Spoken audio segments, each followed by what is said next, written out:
I'm divorcing you, so get out.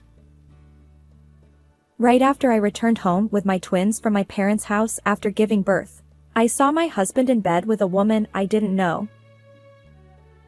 What on earth is going on here? I demanded. Without any remorse, he mocked me along with the woman. Then, he demanded a divorce. Are you really sure about this? At that moment, he was unaware of a significant fact. Later, he would deeply regret what he had done. Please watch along with me as he realizes his mistake.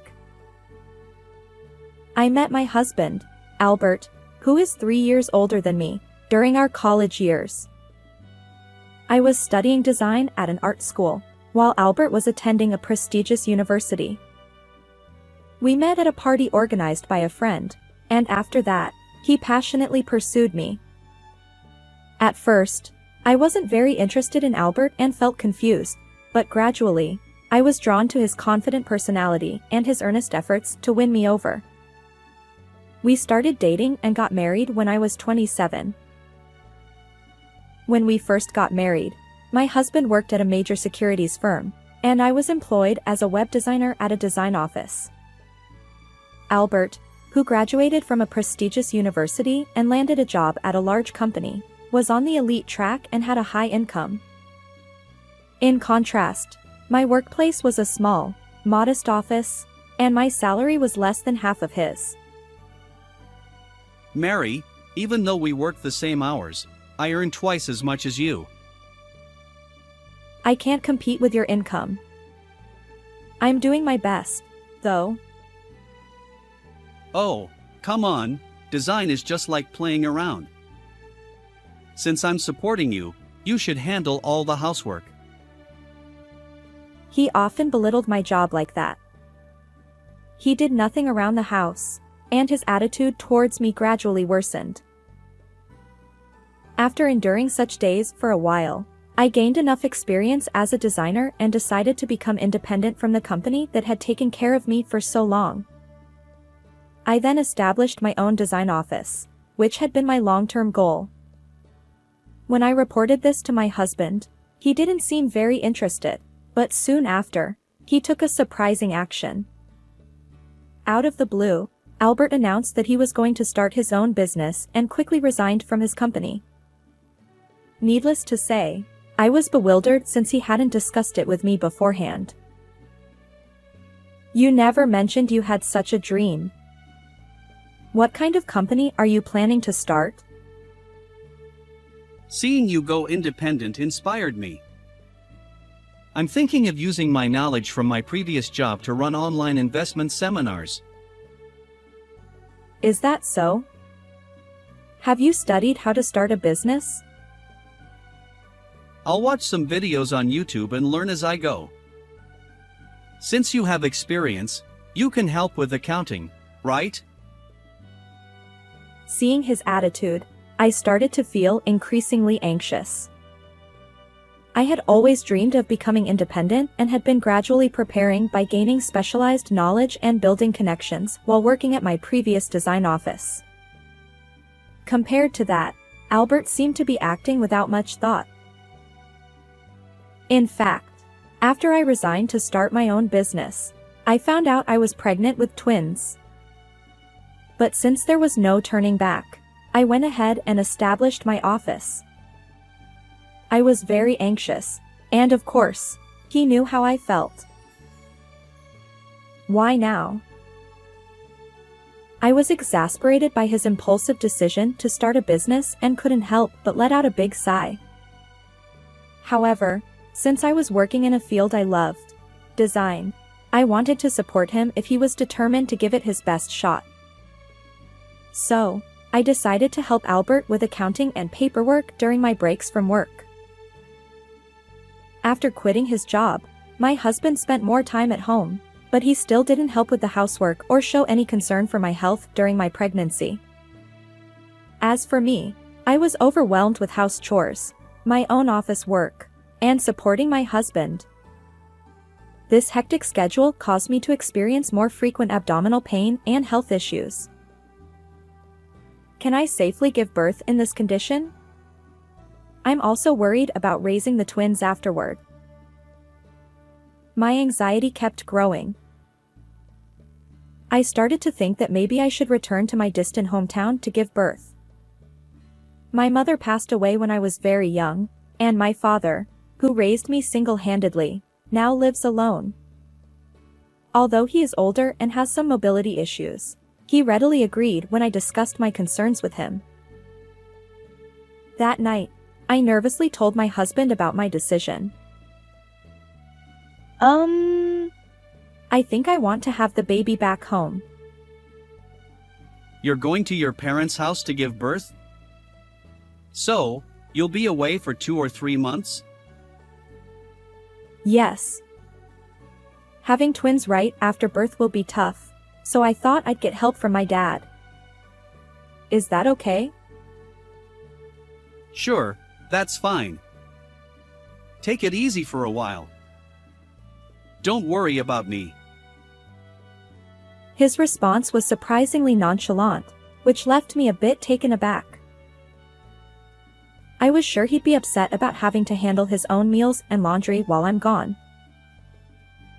I was glad the issue of returning home was resolved, but I was slightly bothered by how easily he agreed to it. Albert must be worried about me too, even if he doesn't say it.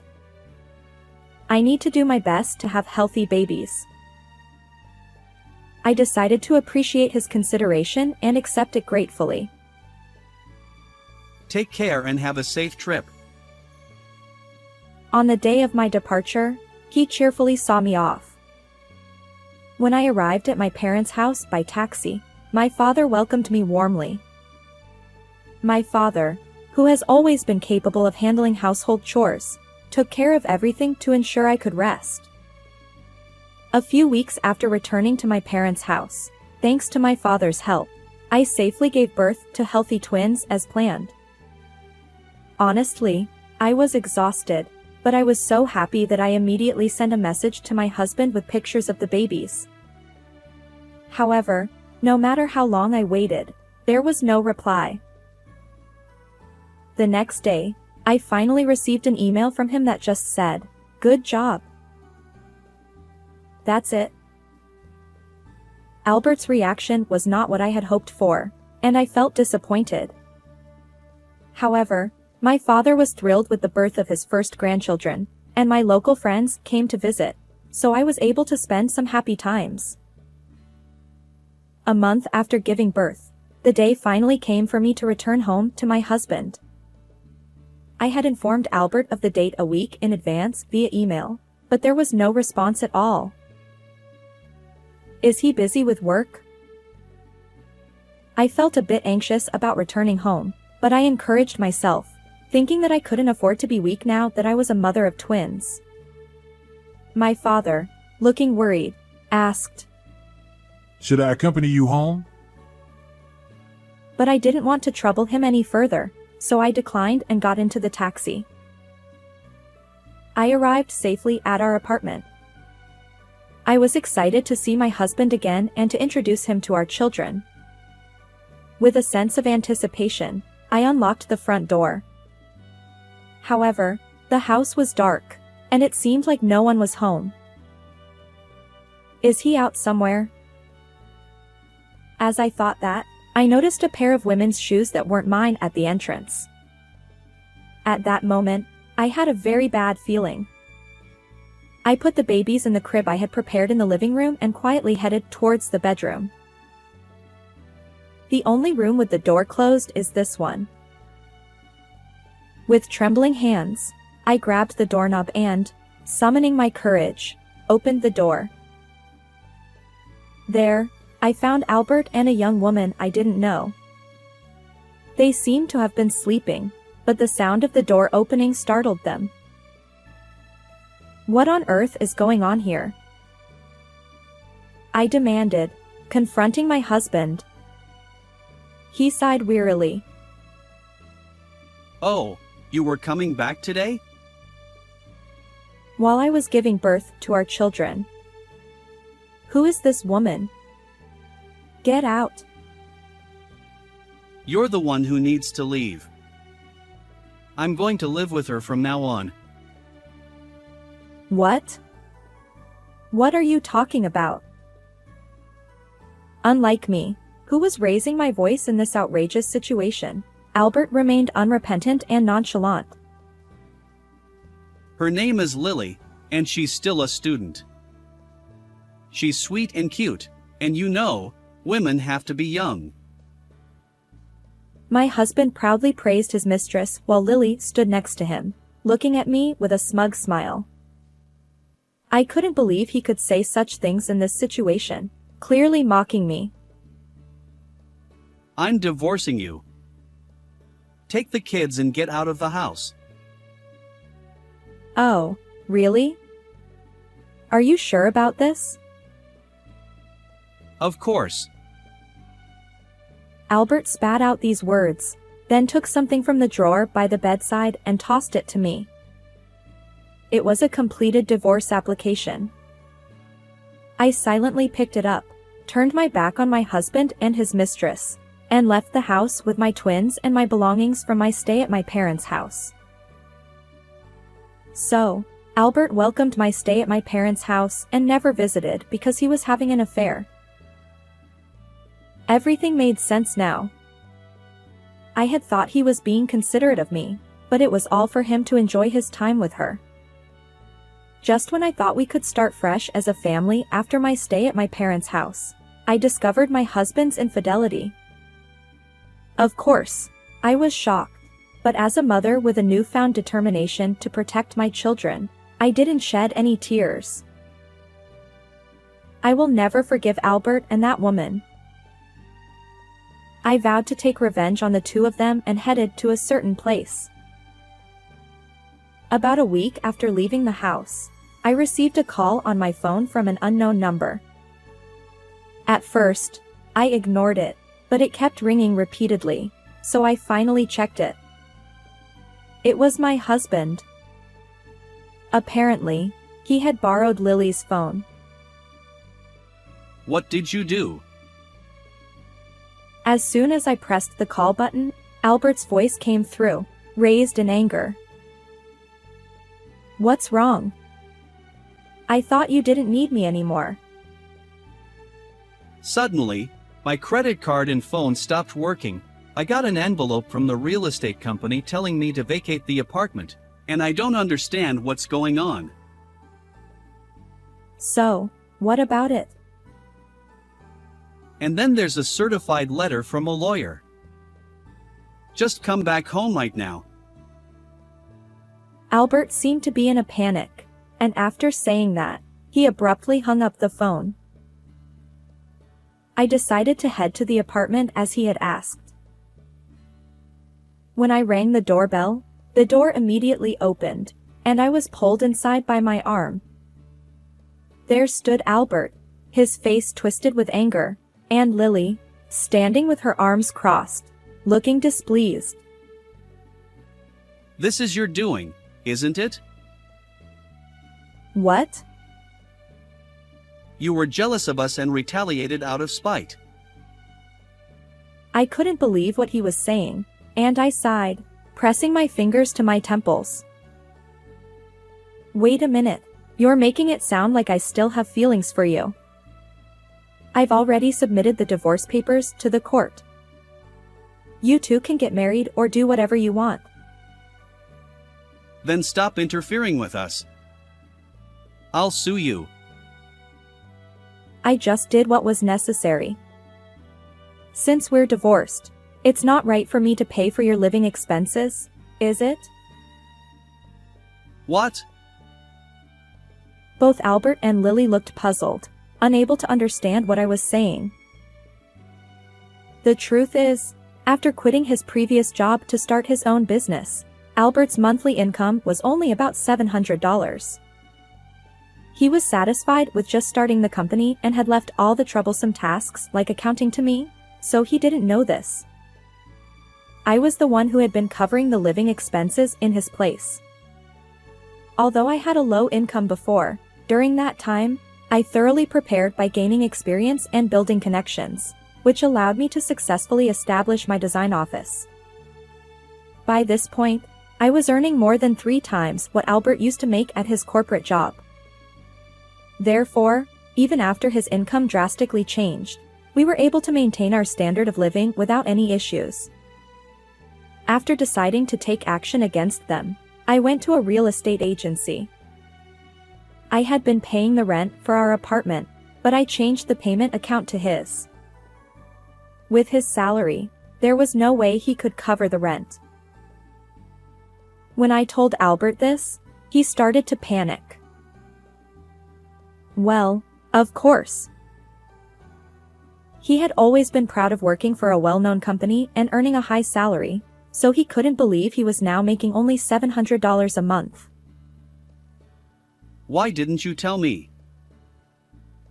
I knew you had a lot of pride, and I believed that marriage was about supporting each other. So, I didn't think it was necessary to tell you.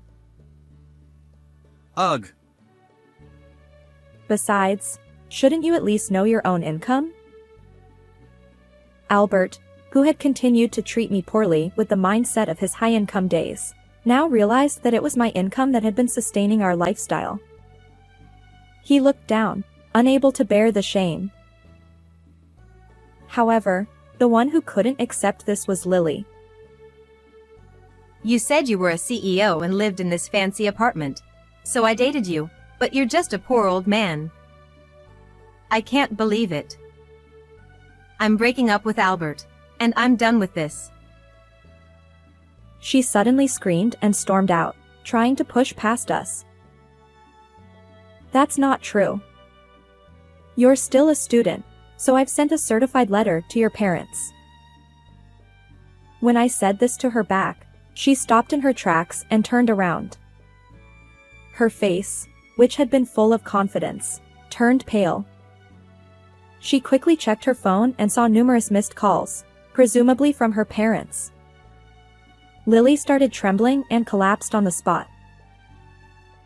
As I turned to leave, feeling that my business here was done, Albert, who had been looking down, desperately clung to me. It was just a fling.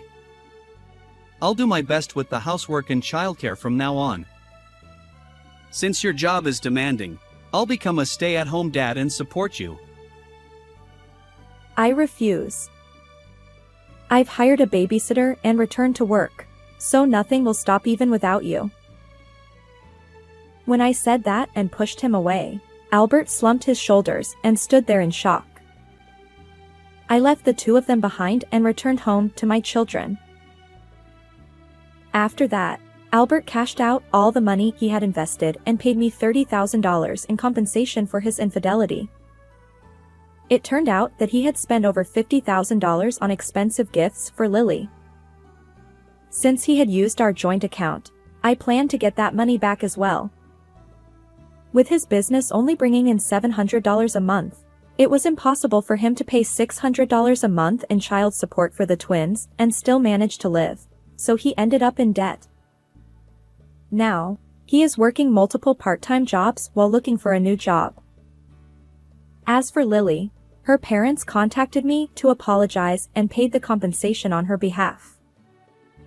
After being thoroughly scolded by her parents, Lily was taken back to the countryside after graduating from college.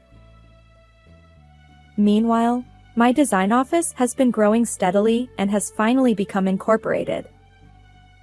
The scale of the projects we handle has increased, and we have more employees, resulting in a more stable income than ever before. My future goal is to establish the headquarters in my hometown and live there with my children and father. To achieve this, I will continue to give my all to both my work and raising my children. How did you like this story? Don't forget to subscribe to the channel. See you in the next video.